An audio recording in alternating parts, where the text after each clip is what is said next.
छठ पूजा के सब गोटे के बहुत बहुत शुभकामना है। हम एगो छठ पूजा के गीत सुनबे छी, सुनी जाय जाओ। कथी के नैया दीना नाथ कथी करू रे कथी के नैया दीना नाथ कथी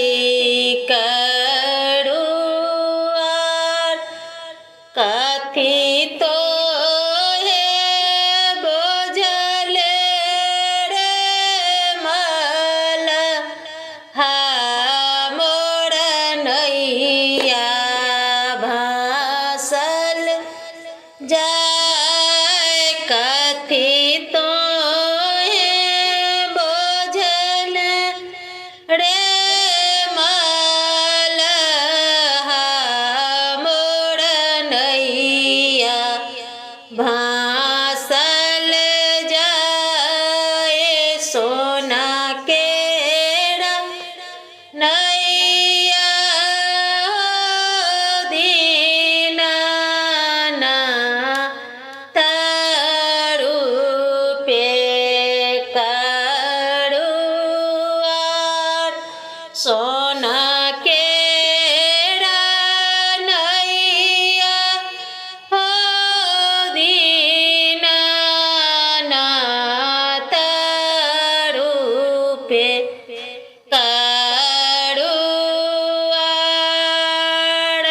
फूलबा बोझल दीना मोर नैया भासल जाय फलबा बोझल दीना नाथ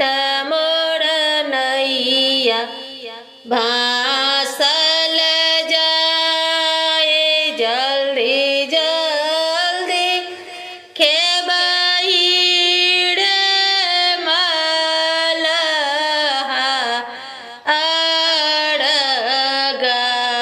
केरा बेर जल्दी जल्दी खेबही रे मलहा अरगा केरा बेर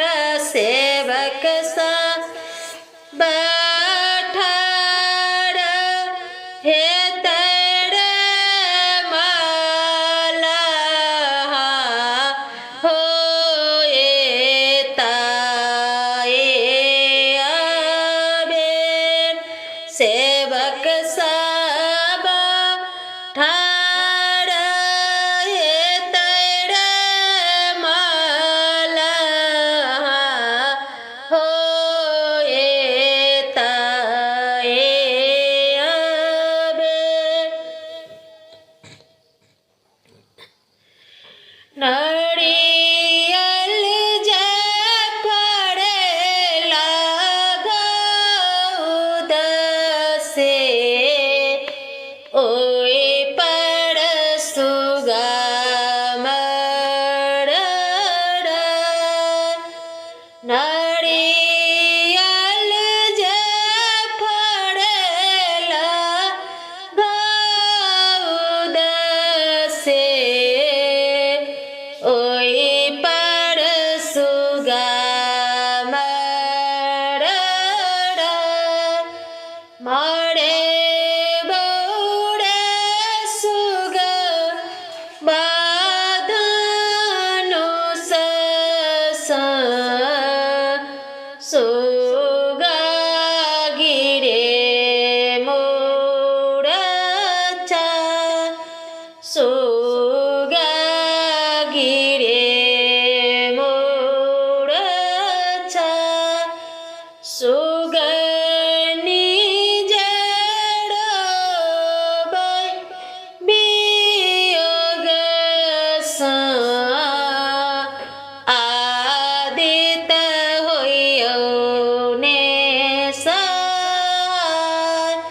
दीननाथ होइयौ ने उजे केल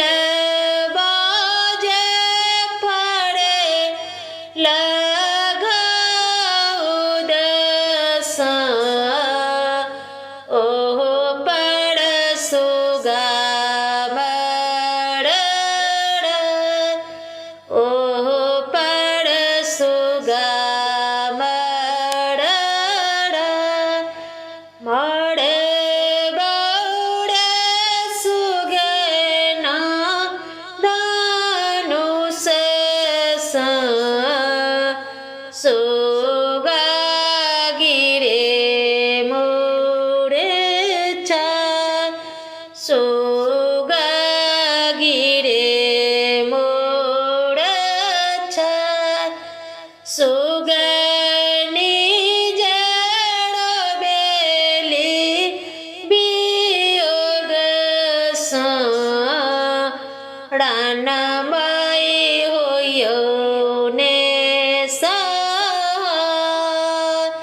छठी मैया